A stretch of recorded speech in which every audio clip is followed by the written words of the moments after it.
Vote പിടിക്കാനായിട്ട് മുട്ടുമടക്കുന്നുണ്ടോ BJP എന്നൊരു സംശയമുണ്ട് ജനത്തിന്. കാരണം FCRA ഇപ്പം തന്നെ നടപ്പാക്കുമെന്ന് പറഞ്ഞു വന്നതാണ്. പിന്നീട് ഇതിൽ നിന്ന് പിന്നോക്കം പോകുന്ന കാഴ്ചയാണ് കാണുന്നത്. എന്താണ് സത്യത്തിൽ സംഭവിച്ച ഡീൽ? അല്ല, ഒന്ന് FCRAയിൽ നിന്ന് പിന്നോക്കം പോകുമെന്ന് ആരും പറഞ്ഞിട്ടില്ലല്ലോ. മാറ്റിവെച്ചല്ലോ. FCRA മാറ്റിവെച്ചതല്ല, അന്ന് അവതരിപ്പിച്ചിട്ടില്ല എന്ന് മാത്രമേ ഉള്ളൂ. മാറ്റിവെച്ചതല്ല അത്. കാരണം അന്ന് വേറൊരു മറ്റേ ബില്ല് അവതരിപ്പിച്ച് പാസ്സാക്കേണ്ട ആവശ്യമുണ്ടായിരുന്നു, ഈസ്മെൻറ്റ് റൈറ്റിൻ്റെ. കാരണം നിയമങ്ങളെല്ലാം കുറേ നിയമങ്ങൾ അസാധുവാക്കിക്കൊണ്ടുള്ള ഒരു ബില്ല് പാസ്സാക്കേണ്ടതുണ്ടായിരുന്നു. അത് പാസ്സാക്കുന്നതിന് വേണ്ടിയുള്ള നടപടിക്രമങ്ങളാണ് അന്ന് എടുത്തത്. പിന്നെ അതിനുശേഷം നടത്തിയ പ്രസ്താവനയിൽ മന്ത്രി റിജു പറഞ്ഞൊരു കാര്യമുണ്ട്. എന്താണത് പറഞ്ഞത്? ഇതിനൊരു മാറ്റവും ഞങ്ങൾ സംഭവിക്കുന്നതല്ല, മാറ്റം വരുത്താനില്ല ബില്ലിൽ. പക്ഷെ അന്ന് നടപ്പാക്കുമെന്നൊക്കെ കരുതി. അല്ല, കരുതി എന്നുള്ളത് ശരിയാണ്. വലിയ രീതിയിലുള്ള ആരോപണങ്ങളാണ് ആ സമയത്ത്. അല്ല, ആരോപണങ്ങൾ ഇപ്പോഴും വന്നുകൊണ്ടിരിക്കുകയാണല്ലോ. ഈ തിരഞ്ഞെടുപ്പ് അടുത്ത സമയത്താണ് ഈ ബില്ല് വരുന്നത് പോലും, എന്നിട്ട് അത് പിന്നാക്കം പോകും. അല്ല, തിരഞ്ഞെടുപ്പ് അടുത്ത സമയത്തല്ല ഈ ബില്ല് വരുന്നത്. ബില്ല് നേരത്തെ ചാർട്ട് ചെയ്തിരുന്ന ബില്ലാണ്. നേരത്തെ ഒരു ബില്ല് ഒരു ദിവസം കൊണ്ട് ബില്ലുണ്ടാക്കാൻ പറ്റില്ല. ബില്ല് എത്രയോ കാലം വേണം. പിന്നെ ഇതിലെന്താണ് ഇതിനകത്തൊരു കുഴപ്പം വന്നേക്കണമെന്നാണ് എനിക്ക് മനസ്സിലാകാത്തത്. ഇതെന്താണ്? വിദേശ ധനസഹായം സംഭാവന സ്വീകരിച്ച് ഇന്ത്യയിൽ പ്രവർത്തിക്കുന്ന സർക്കാർ ഇതര സംഘടനകളുണ്ട്. അതിൽ സൊസൈറ്റികളുണ്ട്, കമ്പനികളുണ്ട്, ട്രസ്റ്റുകളുണ്ട്, ഫൗണ്ടേഷൻസ്, ഇതൊക്കെ ഉണ്ട്. ഇതെല്ലാം ഇത്തരത്തിലുള്ള ധനസഹായം സംഭാവനകൾ സ്വീകരിക്കുന്നുണ്ട്. അവരുടെ പ്രവർത്തനങ്ങളെ ക്രമീകരിക്കുന്നതിന് വേണ്ടി ഉണ്ടാക്കിയതാണ് FCRA bill, foreign contribution regulation act. 1976 ഈ നിയമം വരുന്നത്. 76 അടിയന്തരാവസ്ഥ കാലത്ത് വളരെ പെട്ടെന്ന് തട്ടിക്കൂട്ടി ഉണ്ടാക്കിയ ഒരു നിയമമാണെന്നത് വായിച്ചു കഴിഞ്ഞാൽ ആർക്കും തോന്നും. അതിൻ്റെ ഒരു കാരണമുണ്ട്. കാരണം അക്കാലത്ത് വിദേശ ധനസഹായം ഇവിടുത്തെ പ്രതിപക്ഷ കക്ഷികൾക്ക് കിട്ടുന്നുണ്ട് എന്ന ആക്ഷേപം വന്നപ്പോൾ ആ ആക്ഷേപത്തെ നേരിടുന്നതിന് വേണ്ടി ഇന്ദിരാഗാന്ധി വളരെ പെട്ടെന്ന് കൊണ്ടുവന്നതാണ്. അടിയന്തരാവസ്ഥയുടെ ഒരു സൃഷ്ടിയായിരുന്നു. അത് കഴിഞ്ഞ് 2010 അത് സമഗ്രമായി പരിഷ്കരിച്ചുകൊണ്ട് ഇറങ്ങി. അപ്പോൾ ഇതിനകത്തൊരു പ്രധാനപ്പെട്ട ഒരു ശൂന്യത ഉണ്ടായത് എന്താണെന്ന് വെച്ച് കഴിഞ്ഞാൽ, ഇപ്പോൾ ഒരു NGO വിദേശ ധനസഹായം സ്വീകരിച്ചു. അവരൊരു ഒരു കെട്ടിടം ഉണ്ടാക്കി. പള്ളിയാകാം, അനാഥാലയമാകാം, മറ്റെന്തുമാകാം. പക്ഷേ ഇതുണ്ടാക്കിയിരിക്കുന്നത് നിയമം ലംഘിച്ചാണ്. നിയമം ലംഘിച്ച് ഒരു കെട്ടിടം ഇത് പണം ചെലവഴിച്ചിട്ടുണ്ടെങ്കിൽ ആ NGOയുടെ അംഗീകാരം റദ്ദ് ചെയ്യും. ഇത് സ്വീകരിക്കാനുള്ള അവർക്ക് പിന്നെ അംഗീകാരം ഉണ്ടാകില്ല സ്വീകരിക്കാൻ. ഈ അംഗീകാരം റദ്ദ് ചെയ്യപ്പെട്ട് കഴിഞ്ഞാൽ ഇവർ പണിതിരിക്കുന്ന ഈ കെട്ടിടം ഉണ്ടല്ലോ, അതെന്ത് ചെയ്യും? മനസ്സിലായോ? ഇല്ല, മനസ്സിലായോ? മനസ്സിലായോ? കാരണം നിങ്ങൾ കാശ് വാങ്ങിച്ച് അത് നിയമരഹിതമായിട്ട് നിങ്ങൾ പണിതുണ്ടാക്കി. ഒരു ഉദാഹരണം പറയണമെങ്കിൽ, ദരിദ്രർക്ക് കഞ്ഞി വീഴ്ത്ത് നടത്താൻ വേണ്ടി പണം വാങ്ങിയിട്ട് ആ പണം കൊണ്ടൊരു പള്ളി പണിത്. ഇത് ശരിയോ തെറ്റോ? ഇതാണ് ചോദ്യം. തെറ്റാണ്. കാരണം നിയമം അനുസരിച്ച് എന്ത് പർപ്പസിന് വേണ്ടിയിട്ടാണോ പണം സ്വീകരിച്ചിരിക്കുന്നത് ആ പർപ്പസിന് വേണ്ടി മാത്രമേ ആ പണം ചെലവഴിക്കാൻ പാടുള്ളൂ. അതല്ലെങ്കിൽ ഈ പണം എങ്ങനെ ചെലവഴിക്കണം എന്നത് സംബന്ധിച്ച് വക മാറ്റുന്നതിന് വേണ്ടി ഗവൺമെൻറ്റിൻ്റെ അംഗീകാരം നേടിയിരിക്കണം. അങ്ങനെ ഗവൺമെൻറ്റിൻ്റെ അംഗീകാരം നേടാതെ ഈ കിട്ടിയിരിക്കുന്ന പണം ഉപയോഗിച്ച് പള്ളി പണിതിട്ടുണ്ടെങ്കിൽ ആ പള്ളി നിയമരഹിതമായി പണിതിരിക്കുന്ന പള്ളിയാണ്. അല്ലെങ്കിൽ ഒരു കെട്ടിടം പണിതിട്ടുണ്ടെങ്കിൽ ആ കെട്ടിടം നിയമരഹിതമായി പണിതിരിക്കുന്ന കെട്ടിടമാണ്. വസ്തുവകകൾ വാങ്ങിച്ചിട്ടുണ്ടെങ്കിലും അതിൻ്റെ അവസ്ഥ അത് തന്നെ. അപ്പോൾ ഇത് കണ്ടെത്തി കഴിഞ്ഞാൽ, വക മാറ്റി ചെലവഴിച്ചത് നിയമപ്രകാരമല്ല എന്ന് കണ്ടെത്തി കഴിഞ്ഞാൽ ഈ സംഘടനകൾക്ക് വിദേശ ഫണ്ട് സ്വീകരിക്കാനുള്ള അവരുടെ അധികാരം നഷ്ടപ്പെടും. അപ്പോഴത്തെ ചോദ്യം, അനധികൃതമായി നിയമം ലംഘിച്ച് പണിത ഈ കെട്ടിടത്തിൻ്റെയും ഈ വസ്തുവകളുടെയും അവസ്ഥ എന്തായിരിക്കും? ഇതെങ്ങനെ കൈകാര്യം ചെയ്യണം? ഇത് കൈകാര്യം ചെയ്യാൻ അന്ന് നിയമം ഉണ്ടായിരുന്നില്ല, ഈ നിയമത്തിൽ ഉണ്ടായിരുന്നില്ല. അത് കൊണ്ടുവരുന്നുണ്ട്. അതെന്താണെന്ന് വെച്ചാൽ, ആ നിയമം ഒരു ഡെസിഗ്നേറ്റഡ് അതോറിറ്റി വന്നിട്ട് അതനുസരിച്ച് അത് ഏറ്റെടുത്തിട്ട് അതിൻ്റെ നടപടിക്രമങ്ങളെല്ലാം പൂർത്തിയാക്കി അത് സർക്കാരിലേക്ക് കണ്ടുകെട്ടും. ഇതാണ് ആ പറയുന്നത്. ഇതിലെവിടെയാണ് തെറ്റ്? നിയമം തെറ്റ് എന്ന് പറയുന്നില്ല, പക്ഷേ അത് നടപ്പിലാക്കാൻ ഈ കാലതാമസം ഉണ്ടാകുന്നത് ഇത് എന്തിനാണ്? നേരത്തെ ഉണ്ടായിരുന്ന ഇപ്പം ഡെസിഗ്നേറ്റഡ് ഇപ്പോൾ എന്തിനാണ് 9 ദിവസത്തേക്ക് മാറ്റി 9-ാം തീയതി കഴിഞ്ഞ് എന്ന് പറഞ്ഞ് അല്ല, മാറ്റിവെക്കുന്നതിന്റെ ആവശ്യം എന്താണ്? ഡെസിഗ്നേറ്റഡ് അതോറിറ്റി എന്നാണ് ഇതിനകത്ത് വാക്ക്, ഈ പുതിയ നിയമത്തിലെ വാക്ക്. പ്രിസ്ക്രൈബ്ഡ് ഓഫീസർ എന്നായിരുന്നു പഴയ നിയമത്തിലെ വാക്ക്.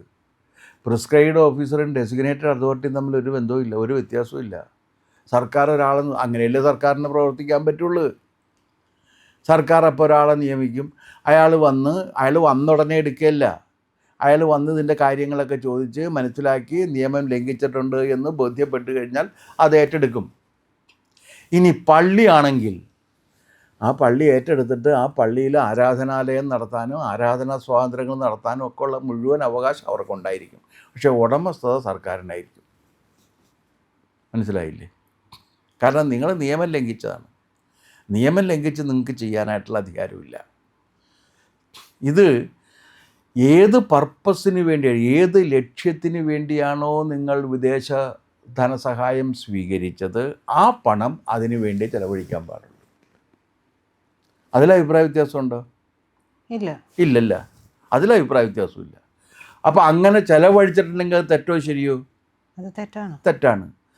ആ തെറ്റ് കൊണ്ട് ഉണ്ടാക്കിയ വസ്തുവകകൾ എന്ത് ചെയ്യണം എന്ന കാര്യത്തിന് ഒരു വ്യക്തത ഉണ്ടായിരുന്നില്ല. ഈ നിയമത്തിൽ അതിന് വ്യക്തത വരുത്തിയിട്ടുണ്ട്. അതിൽ നിന്ന് ഗവൺമെൻറ്റിനൊന്നല്ല ആർക്കും പിന്നോക്കം പോകാനായിട്ട് സാധ്യമല്ല. നിങ്ങൾ ഫണ്ട് സ്വീകരിച്ചിട്ട് നിയമം ലംഘിച്ച് നിങ്ങൾക്ക് ഇഷ്ടമുള്ള രീതിയിൽ പണിതോ എന്ന് പറയാൻ പറ്റുമോ? ഇല്ല, പറ്റില്ലല്ലോ. അപ്പോൾ അതുകൊണ്ട് അത് സാധ്യമേ അല്ല. അപ്പോൾ FCRA ഇപ്പോൾ കൊണ്ടുവന്നിരിക്കുന്ന നിയമത്തിൽ ഒരു മാറ്റവും വരുത്താൻ ഗവൺമെൻറ്റിനാകില്ല.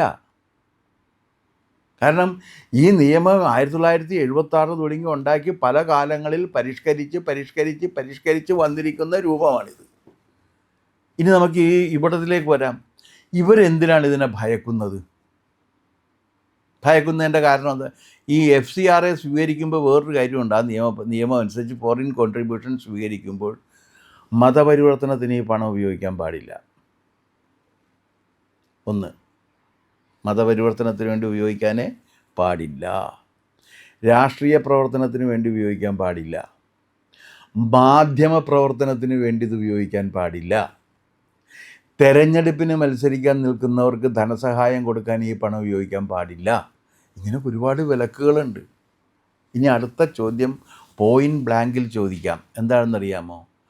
ക്രൈസ്തവ സംഘടനകളും മറ്റ് സംഘടനകളും വിദേശ ധനസഹായം സ്വീകരിച്ചിട്ട് മതപരിവർത്തനത്തിന് വേണ്ടി ആ പണം വിനിയോഗിച്ചിട്ടുണ്ടോ? ഉണ്ടെങ്കിൽ ഉണ്ടെന്ന് പറയാം, ഇല്ലെങ്കിൽ ഇല്ല എന്ന് പറയാം. ഉണ്ട് എന്നാണെങ്കിൽ അത് തെറ്റാണെന്നുള്ള കാര്യത്തിൽ വിശേഷിച്ച് പിന്നെ പറയേണ്ട കാര്യമില്ലല്ലോ. ഇല്ല, പരിപൂർണമായും അത് തെറ്റായിരിക്കും. നിയമം ലംഘിച്ചു കഴിഞ്ഞാൽ ശിക്ഷ അനുഭവിക്കണമെന്ന കാര്യത്തിലും തർക്കമില്ലല്ലോ. അത് ക്രിസ്ത്യൻ പാതിരിമാരായതുകൊണ്ട് അവർക്ക് നിയമം ലംഘിക്കാനും നിയമം ലംഘിച്ചു കഴിഞ്ഞാൽ ശിക്ഷിക്കപ്പെടാതിരിക്കാനും അധികാരം കൊടുക്കണമെന്ന് പറയാൻ പറ്റുമോ? അതും പറ്റില്ല. സർ, പക്ഷേ ക്രൈസ്തവ സഭകളുമായിട്ട് ചർച്ച നടത്തുമെന്ന് ക്രൈസ്തവ സഭകളുമായിട്ട് ചർച്ചയല്ല പറഞ്ഞിരിക്കുന്ന, കേരളത്തിലെ BJPക്കാരുമായിട്ട് ചർച്ച നടത്തും. അവരോട് ചോദിക്കും കാര്യങ്ങൾ. പിന്നെ ഇത് ചർച്ച എല്ലാവരുമായിട്ടും നടത്തി കഴിഞ്ഞതാണിത്.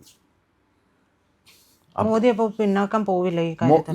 ഇത് പോകാൻ പറ്റില്ല എന്ന്. എങ്ങനെയാണ് പിന്നാക്കം പോകുന്നത്? ഇതിനകത്ത് പറഞ്ഞിരിക്കുന്ന, നിങ്ങൾ സ്വീകരിക്കുന്ന വിദേശ ധനസഹായത്തെ നിങ്ങൾ എന്തിനു വിനിയോഗിക്കുന്നു? നിങ്ങൾക്ക് ഇഷ്ടമുള്ള രീതിയിൽ വിനിയോഗിക്കാൻ പറയാൻ പറ്റുമോ? മതപരിവർത്തനത്തിന് വിനിയോഗിക്കാമെന്ന് പറയാൻ പറ്റുമോ? രാഷ്ട്രീയ പ്രവർത്തനത്തിന് വിനിയോഗിക്കാമെന്ന് പറയാൻ പറ്റുമോ? മാധ്യമ പ്രവർത്തനത്തിന് വിനിയോഗിക്കാമെന്ന് പറയാൻ പറ്റുമോ? പറ്റില്ലല്ലോ. ഇനി അങ്ങനെ വിനിയോഗിക്കാൻ പാടില്ല എന്ന് പറ്റിക്കഴിഞ്ഞാൽ ഇത് നിങ്ങൾ ഒരിക്കലും ശിക്ഷിക്കപ്പെടരുതെന്ന് പറയാതിരിക്കാൻ പറ്റുമോ? അതാണ് ആ നിയമത്തിലുള്ളത്. അത് ആർക്കും അതിൽ നിന്ന് ഡൈല്യൂട്ട് ചെയ്ത് പോകാൻ കഴിയില്ല.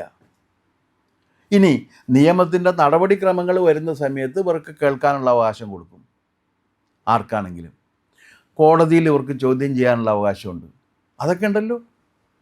പക്ഷേ രണ്ട് കാര്യങ്ങൾ ഇവർ ചെയ്തിട്ടുണ്ടോ എന്ന് പറയണം. ഒന്ന്, കഞ്ഞി വീഴ്ത്തിന് വേണ്ടി കാശ് വാങ്ങിയിട്ട് പള്ളിയും അനാഥാലയവും പണിതിട്ടുണ്ടോ?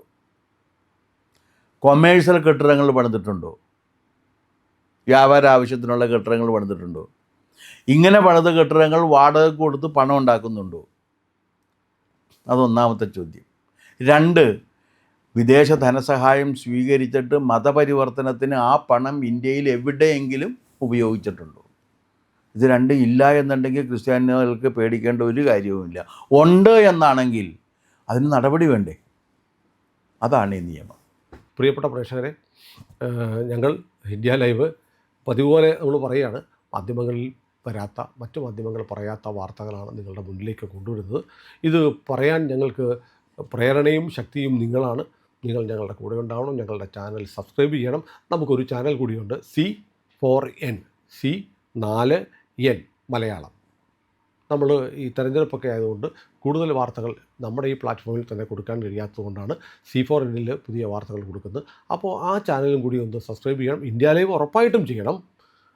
C4N കൂടെ, C4N, C എന്ന് പറഞ്ഞാൽ ക്രെഡിബിൾ, ഫോർ എൻ നേഷൻ, രാജ്യം. നമ്മുടെ രാജ്യത്തിന് വേണ്ടിയാണ്. രാജ്യം വിട്ട് ഒരു കാര്യവും ഇന്ത്യ ലൈവിനില്ല. അതുകൊണ്ട് ഞങ്ങളുടെ കൂടെ ഉണ്ടാവണം എന്നുകൂടി അഭ്യർത്ഥിക്കുന്നു.